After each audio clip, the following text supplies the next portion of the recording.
오늘은 반려식물 이야기를 좀 해보려고 합니다. 동물에서 식물. 네. 네네. 이 반려식물이라는 게 이제 식물이기는 하지만 우리가 교감하면서 유대감을 가지고서 이렇게 기르는 그런 음. 식물을 이야기하는 거잖아요. 네. 근데 이렇게 반려식물 키우는 분들이 요즘에 부쩍 늘었다고 합니다. 맞아요. 뭐 식집사라고 해가지고요. 식물 플러스 집사라고 부를 정도로 이 식집사들이 많아졌는데 오늘은 이 식집사 분들이 알아두면 좋을 만한 그 음. 식물 병원에 어제 다녀왔습니다. 식물병원이요? 네네. 그러니까 동물병원은 알겠고 음. 식물 이렇게 그 식집사들이 이렇게 화분째로 데리고 가서 저희 애 좀 봐주세요 하는 거예요? 맞아요. 딱 그겁니다. 네네네. 제가 가본 곳이 이 서울시가 운영하는 반려식물병원이었는데요. 오. 진짜 병원이랑 똑같아요. 되게 진짜 똑같은 십자가도 붙어 있네요. 네. 저기 이제 예약을 하고 접수부터 해야 되거든요. 그럼 이제 치료 동의서도 써야 돼요. 그냥 진짜 병원 같아요. 네, 그렇게 해서 이제 화분 놓고 지금 의사 선생님, 사실은 의사 선생님은 아니고 아. 농촌 지도사 분이십니다. 흰 가운 안 입으셔서 좀 아쉽다. 네네네. 그래서 요 증상이 뭔지 이렇게 물어봐요. 네. 그래서 평소에 뭐 어디서 키우는지, 뭐 어떻게 키우는지, 물은 얼마나, 어떤 방식으로 주는지 이런 걸 꼼꼼하게 물어보세요. 예. 그래서 육안으로 어떤 게 문제가 있는 것 같다 이렇게 좀 보시고요. 지금 의사 선생님이 수술하는 겁니다 지금. 네. 네네네. 만약에 육안으로 판단이 안 되는 거다 할 때는 저렇게 치료를 채취해가지고 현미경으로 들여다봅니다. 오.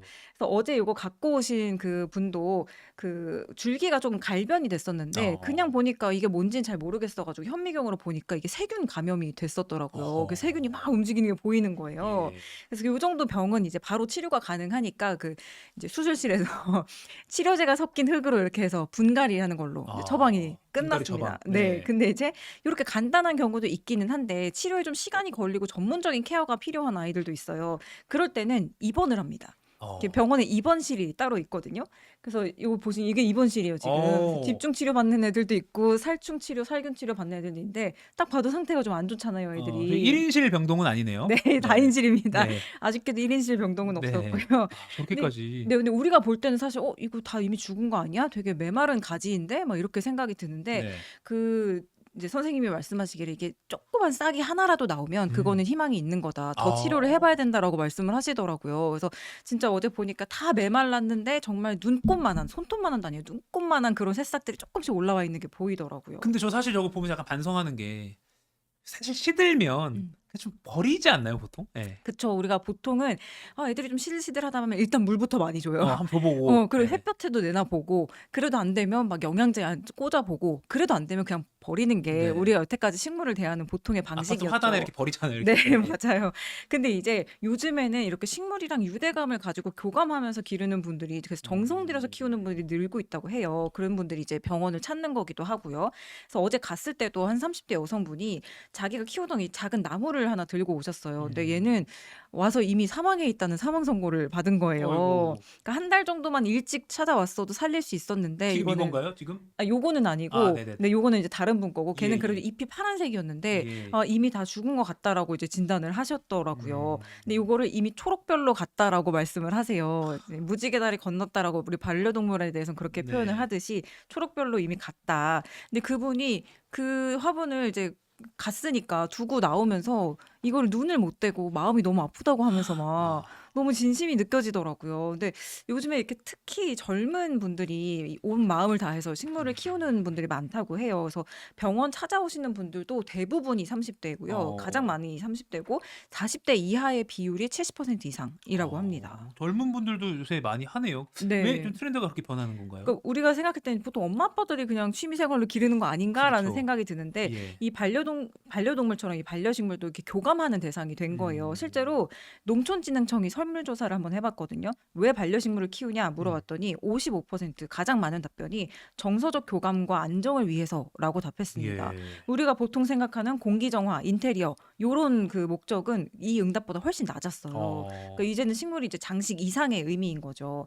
그리고 이제 어떤 식물을 기르고 싶냐 했을 때도 40%는 관리를 하는 거에 따라서 생육 반응을 보이는 식물을 기르고 싶다. 관리 안 해도 되는 식물이 아니라 네네. 관리를 적극적으로 해서 네. 막 변하는 그런 걸 네. 보고 싶다. 내가 돌봐주면 이제 바뀌는 그런 교감을 하고 싶다라는 예. 거죠. 그리고 이제 30%는 나만의 사연이 있는 그런 식물을 기르고 싶다 이렇게 이야기를 했습니다. 그래서 병원에도 그렇게 사연 있는 식물들이 많이 온다고 해요.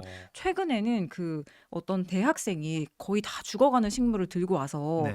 이거 좀 제발 살려달라고 하더래요. 근데 예, 예. 알고 보니까 이게 돌아가신 어머니가 키우던 식물인 거예요.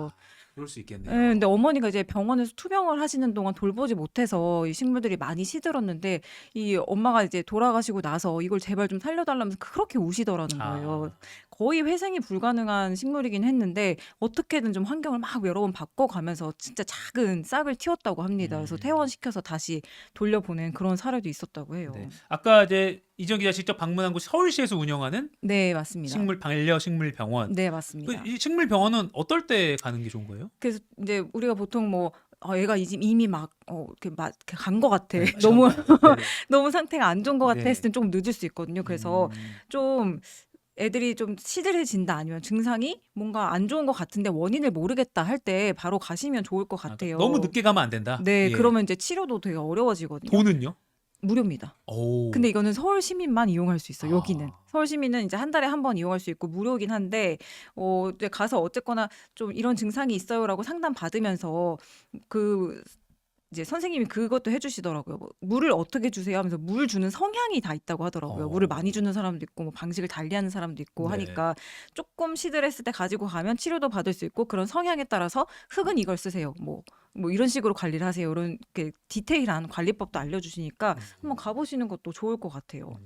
흙도 좀 무료로 저렇게 좀 주십니까? 네, 다 좋은 거. 무료입니다. 분갈이도 다 무료로 해주십니다. 그러니까 저기 서울 이제 시민이라면 한 달에 한 번 갈 수 있고 네, 무료다. 네, 진료비나 치료비 다 무료다. 맞습니다. 디테일한 관리법도 알려준다. 그렇죠. 그럼 이제 서울 말고 뭐 다른 음. 곳에 계신 분들은 뭐 그런 비슷한 걸 서비스를 받을 수가 있을까요? 네, 있습니다. 이게 그러니까 식물병원이 원래는 이게 지금은 병원이라는 이름을 붙였지만 음. 옛날에는 이 농가들의 병해충 이 치료랑 해결을 돕는 그런 농업 기술원에서 만든 그런 거거든요. 네. 요즘에 이제 반려식물 기르는 분들이 워낙 많아지니까 이렇게 병원 컨셉으로 운영하는 데들이 많은 거예요. 그래서 서울에만 있는 건 아니고 경기도에도 있고 대구에도 있습니다. 경기와 대구. 네, 네, 경기도는 특이하게 사이버 식물병원을 운영을 하고 있어요. 사식. 네. 싸시기요. 그러니까 이제 식물의 아픈 그 증상을 좀 디테일하게 몇 개 찍어서 온라인으로 이렇게 진단 의뢰를 하면 예. 전문가분이 그 2, 3일 보통 2, 3일 뭐 길어야 4일 안에 어떤 조치를 취하면 되는지 이렇게 답글을 달아주시더라고요. 원격 진료네요. 그렇죠. 이 답글 되게 길게 와, 디테일하게 많이 성의 달아주시거든요. 있다. 네. 네. 그래서 요거는 경기도민 아니어도 전 국민 다 이용할 수 있습니다. 그리고 뭐 갈 필요도 없으니까 되게 편하죠. 여기도 2009년부터 운영을 했는데 이 상담 중에 요즘에는 거의 80%가 이렇게 가정에서 기르는 반려식물에 대한 상담이라고 해요. 네. 그러다 보니까 데이터베이스가 많이 쌓여가지고 진단 사례집까지 있을 정도로 사례가 많습니다. 그래서 내가 집에서 키우는 식물이 어떤 종류고 또 증상이 어떤지를 검색하면 거의 다 나오거든요. 네. 그럼 거기 이제 조치랑 이런 것도 다 나와 있으니까 그거 한번 보시고 집에서 한번 먼저 조치를 해보시는 것도 좋은 방법인 것 같아요. 네. 경기도에서 운영하는 사이버 식물 병원 이거는 경기도민이 아니어도 어느 네. 지역에서나 그냥 사진 같은 거 올리고 그러니까 SNS 하듯이 올리면 나중에 며칠 뒤에 바로 자세한 네. 가이드를 준다. 괜찮네요. 서울시도 사이버로도 한번 운영하면 좋을 것 같기도 하고 아무튼 지자체가 요새 반려식물 키우는 시민들 많으니까 서비스를 하면 좋겠다라는 생각도 듭니다. 오늘 이거는 트렌드도 알 수 있고 이거 실질적인 도움도 될 수 있고 네. 집에 화분 하나씩 다 있잖아요. 맞아요. 한번 오늘 이거 살려보고 싶으신 분들 이용해 보시면 좋을 것 같습니다. 지금까지 알아봤지원 이지연 기자였습니다. 고맙습니다. 감사합니다.